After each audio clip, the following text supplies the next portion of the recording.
Днес ще разгледаме една важна тема, за която никой не говори. Защо Цветана Пиронкова не можа да достигне същия успех като Григор Димитров? Тенисистът, който носи прякора българския Федерер. Макар и двамата да са изключителни таланти и да са постигнали значими успехи, името на Григор ще остави много по-дълбок и много по-траен отпечатък в историята на световния тенис. А защо? За да разберем това, трябва да се върнем в началото на техните кариери и да видим какво се случи с тях през годините. Цветана Пиронкова е родена в Пловдив и от ранна възраст показва огромен потенциал. Тя дебютира в професионалния тенис само на 15 години и макар да не разполага с ресурсите, които имат повечето западни тенисистки, тя веднага прави впечатление с устойчивостта си на корта. Пиронкова става известна не само с техниката си, но и със своето упорство. Може би най-запомнящия се момент в кариерата ѝ е нейното сензационно участие на Уимбълдън през 2010 година, когато достигна до полуфиналите, побеждавайки не кой да е, а петкратната шампионка Винъс Уилямс. Това беше момент, който накара целият тенис свят да говори за нея. Григор Димитров също започва кариерата си с големи очаквания. Сравняват го с Роджер Федерер не само заради стила му на игра, но и заради потенциала му да бъде сред най-добрите в света. През 2008 година Григор печели юношеските титли на Уимбълдън и US Open, което го изстрелва към професионалния тенис със светкавична скорост. Димитров бързо привлича вниманието с впечатляващия си арсенал от удари, разнообразната си игра и изключителната си физическа подготовка. Но какво се случи след тези обещаващи начала? Защо един от тях успя да постигне глобална слава, а другия остана в сянка? Точно това ще се опитаме да разберем сега. Нека първо разгледаме факторите, които допринесоха за техните успехи, но и за техните ограничения. Започвайки от стила на игра, веднага става ясно, че Григор Димитров и Цветана Пиронкова имат различни подходи към тениса. Григор е известен със своята гъвкавост на корта. Неговия бекхенд с една ръка е едновременно елегантен и ефективен, а форхендът му е сред най-мощните в играта. Но това, което наистина го прави изключителен, е способността му да се адаптира към всяка настилка и всяка ситуация. Димитров може да играе агресивно, да защитава добре и да измисля творчески решения на корта. Това разнообразие му позволява да бъде конкурентен на всякакви турнири, независимо дали се играят на клей, трева или твърди настилки. През 2017 година той доказа това, когато спечели нито ATP Finals в Лондон, побеждавайки топ играчи като Доминик Тим и Давид Гофен. Цветана Пиронкова от друга страна разчиташе повече на своя мощен форхенд и стабилността си от основната линия. Тя беше изключително опасна на тревни кортове, където можеше да използва плоския си форхенд и точния си сервис, за да диктува темпото на играта. Спомнете си, че именно на тревата на Уимбълдън тя постигна най-големите си успехи, като през 2010 година достигна до полуфиналите, а през 2011 отново достигна до четвъртфиналите. Но извън тревата нейната игра не е толкова ефективна, което ограничи успехите й. В периода 2010-2012 има общо 5 победи срещу тенисистки от топ 10, 3 от които обаче са на трева. Това само доказва добрите й резултати на тази настилка, но ни дава изглед върху това, че тя е уязвима извън нея. Но нека ви попитам, дали ако Пиронкова беше развила по-голямо разнообразие в играта си, беше да може да се утвърди като водеща тенисистка на всички настилки? И тук стигаме до сърцето на нашия въпрос. Защо Пиронкова не успя да достигне успехи на нивото на Димитров? Основата на този отговор се крие не само в стила на игра, но и в психологията на спорта и менталната устойчивост. Григор Димитров често е показвал колебания в играта си, но винаги е успявал да се върне на върха. През 2017 година, когато спечели титлата на нито ATP Finals, Григор не само доказа своите физически качества, но и демонстрира менталната устойчивост, каквато мнозина преди това поставяха под въпрос. Това беше момента, в който той показа, че може да се справи с натиска и да се наложи срещу най-добрите. В интервю след победата си Григор заяви: "Много неща се случиха в днескашния финал. Мисля, че първия сет беше ключов за мен. Беше очевидно, че умората ме натиска и че не съм играчът, който бях през предните мачове, но точно това са дните, в които най-много оценявам победата. Тази способност да се справя срещу трудностите и да ги преодолява е ключов фактор за успеха му.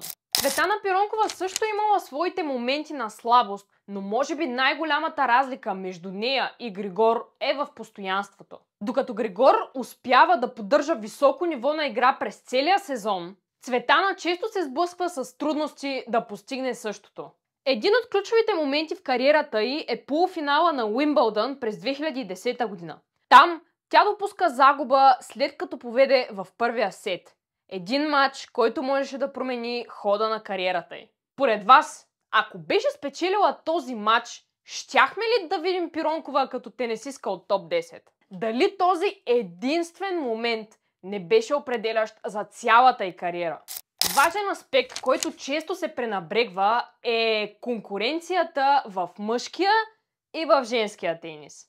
През годините, когато Григор се утвърждаваше, мъжкият тенис беше доминиран от голямата тройка – Роджер Федерер, Рафаел Надал и Новак Джокович. За Григор пробиването на върха беше изключително трудно, но същевременно тази конкуренция го принуди да работи по-усилено и да подобрява играта си постоянно. В женския тенис конкуренцията беше по-разпръсната, но също така жестока. Пиронкова се изправяше срещу някои от най-великите тенисистки на всички времена, като Серина Уилямс, Мария Шарапова и Виктория Азаренка. Всички тези съпернички имаха не само физическа сила, но и невероятна ментална устойчивост. В този контекст всяка победа за Пиронкова беше значителен успех, но също така и предизвикателство, което изискваше изключителни умения и концентрация. Въпреки това, липсата на по-голямо постоянство в представянето на различни настилки в крайна сметка ограничи възможностите й за пробив в топ 10. Кариерата на Пиронкова има моменти обаче, в които тя изчезва от корта. Това се дължи на факта, че тя се посветява на майчинството. Но светът на тениса не спира през това време, а кариерата на Григор Димитров продължава да се развива, макар и с някои спадове. Какво се случи през този период, докато Пиронкова беше извън играта? След първото си раждане през 2018 година, Цветана взима дълга пауза от професионалния тенис. Този период на отсъствие обаче съвпадна с един от най-силните моменти в кариерата на Григор Димитров. През 2017 година той печели престижния турнир Nitto ATP Finals, един от най-значимите трофеи в мъжкия тенис. Това го изстреля до номер 3 в световната ранглиста, най-високото му класиране до момента.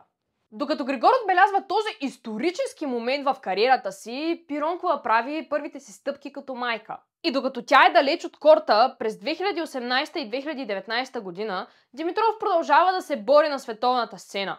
Той достига до четвъртфиналите на Australia Open през 2018 и полуфиналите на US Open през 2019 година, като побеждава Роджер Федерер в епичен 5-сетов матч. Това бяха впечатляващи постижения, но и напомняме, че Григор, въпреки трудните моменти в кариерата си, не спира да се състезава и да оставя своя отпечатък на големите турнири. През същото време Пиронкова е извън играта и пропуска някои от най-големите турнири, в които можеше да натрупа повече опит и победи. Завръщането й обаче през 2020 година е сензационно. Само месеци след завръщането си на корта, тя достига до четвъртфиналите на US Open. Един впечатляващ подвиг за всяка тенисистка, още повече за майка, която е отсъствала толкова дълго от тура. Това завръщане накара тенис света отново да говори за Пиронкова и да се възхити на нейната упоритост и решителност. Но докато всички се радваха на нейния успех, в живота на Пиронкова настъпва нова промяна. Тя става майка за втори път през 2022 година. Това означава ново прекъсване на кариерата и прекъсване на възможностите да се състезава на най-високо ниво. Докато Григор продължава да се бори на световната сцена. През тези години, въпреки някои спадове във формата си, Григор запазва своето място в топ 30 и продължава да бъде заплаха на големите турнири. През 2021 година той достига до четвъртфиналите на Australia Open. За разлика от Пиронкова, Григор никога не прекъсва участието си в турнирите, което му позволи да запази конкурентно ниво през целия този период. Но тук идва големия въпрос. Какво щеше да се случи с кариерата на Пиронкова, ако не беше в майчинство? Дали тези отсъствия не ограничиха потенциала и да постигне по-големи успехи? Майчинството, макар да е най-голямото и лично постижение, може би отложи и дори пренасочи мечтите и относно тенис величието. Едно е сигурно. И двамата оставят трайно наследство. Пиронкова е символ на устойчивост, смелост и балансиране между спортния и личния живот. Григор от друга страна показва, че с постоянство, подкрепа и дисциплина можеш да се задържиш на върха. И въпреки, че техните пътища към успеха са коренно различни, те станаха вдъхновение за бъдещото поколение тенисисти. Ако искате да научите повече за личния живот на Григор Димитров и неговия път, може да натиснете ето това видео.